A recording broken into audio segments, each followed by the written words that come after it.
Var şeffaf yaptı. Bir daha açalım. Aa seninki çok güzel açılıyor. Ortadan kısmıyor. Çok eğlenceli slime. Evet. Aa bak ağaçları görüyor musun? Aa evet. Ha şiremedim.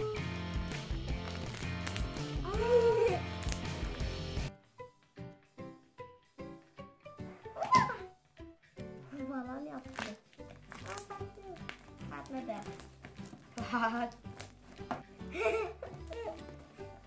Çok güzel olmuş slime'larımız. Evet.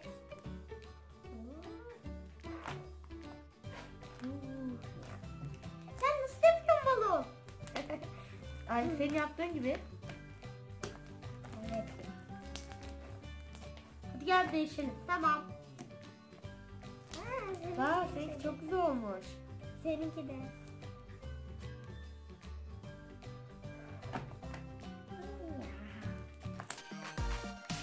Bir şey deneyeceğim. Zehra bak şimdi.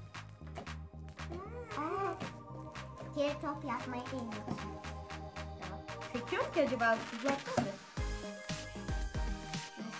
Top yaparak mı? Hı hı. Ha.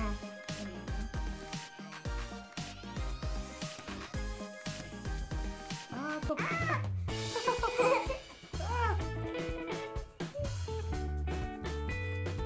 Demek ki seninkini yemek istediğin işte onun için.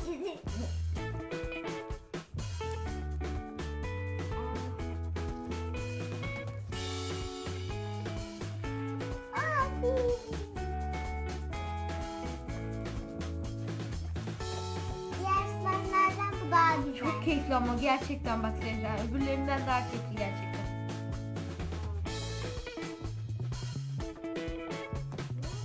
Nereye atıyorsun? İp yaptım. Ben yapayım. Yap.